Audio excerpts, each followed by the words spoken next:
Dacă vă uitați la noi pe birou, o să înțelegeți ce avem aici. Hai să montăm prima dată raftul ăsta și după aia intrăm în video.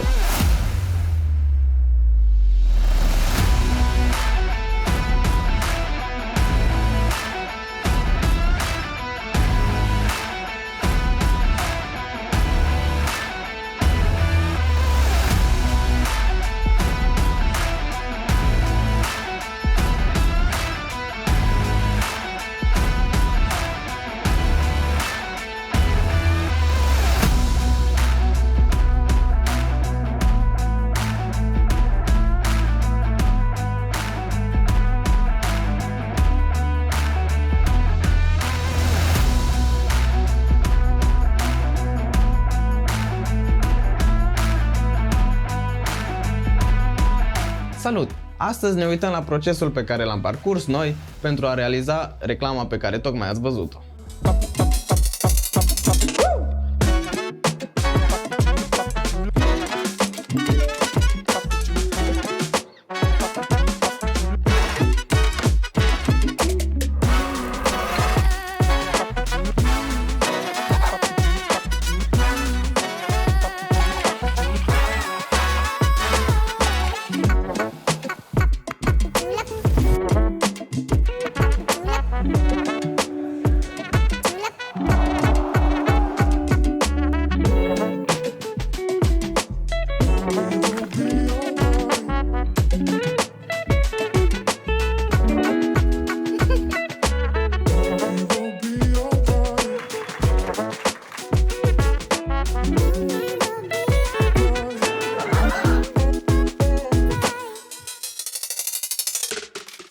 Totul a început cu conceptul videoclipului.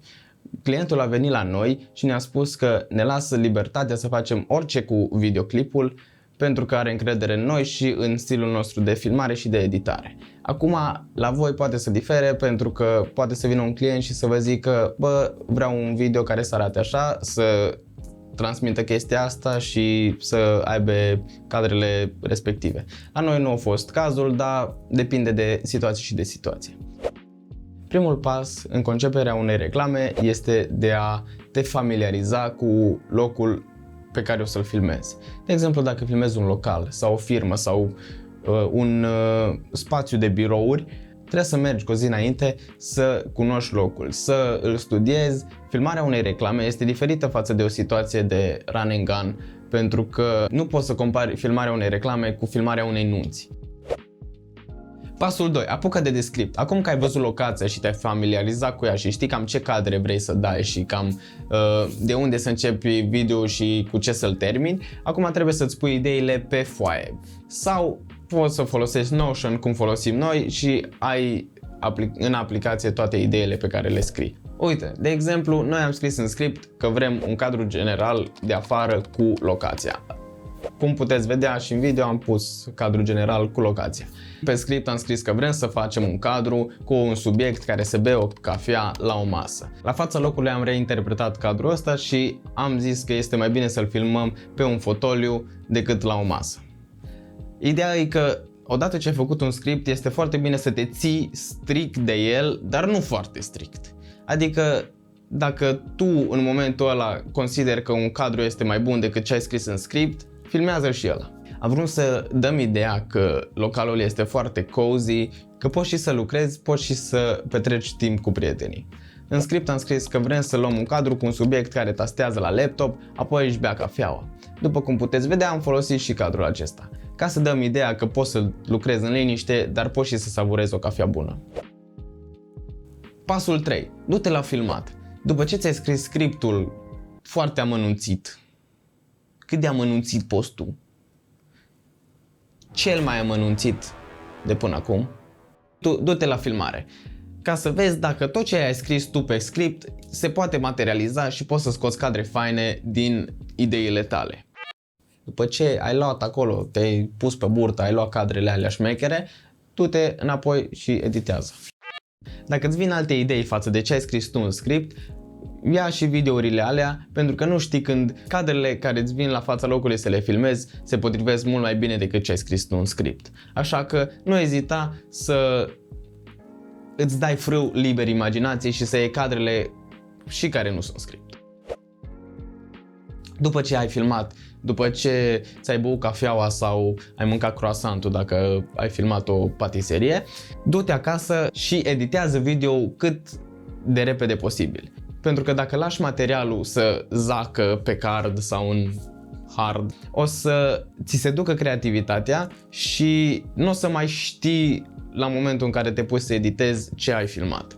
Dar dacă azi dimineața am filmat, după masă mă pun să editez sau să selectez cadre sau mâine, cel târziu, este mult mai bine pentru că tu știi în ziua respectivă ce ai filmat, știi ce ai gândit în momentul respectiv, dar dacă lași să zacă cadrele, o să uiți ce idei ți-au venit atunci. Adică este mult mai ok să editezi cât mai repede față de ziua filmării. Gândurile sunt proaspete și ideile sunt proaspete și ai un flow creativ. Și tot focusul ți-e pe acel video, pe acel proiect în sine. Facem o recapitulare. După ce te-a contactat firma, cere niște poze sau mergi la fața locului și vezi localul în care urmează să filmezi. 2. Apucă-te și fă scriptul. Puneți ideile pe foaie și fă-ți un plan de filmare și un plan de cadre pe care vrei să le faci. Poți să scrii pe scriptul ăla și ce muzică o să folosești sau niște idei de muzică. Poți să scrii și ce sound effect-uri vrei să folosești. Te ajută foarte mult.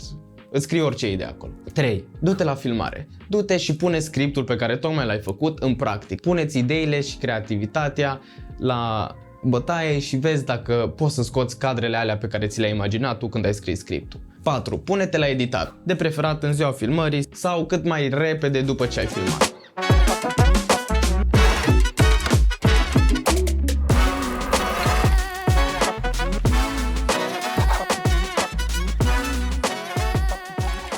Sper că ți-a fost măcar un lucru de ajutor din acest videoclip și sper că de acum o să fii mai organizat în videourile pe care o să le faci, în reclamele pe care o să le mai faci și o să fie mult mai ok și mult mai ușor pentru tine de acum încolo. Nu uita să dai un like, un comment și un subscribe ca să vezi toate videourile pe care urmează să le postăm și ca să înveți mult mai multe alături de noi pe acest canal. Pe curând!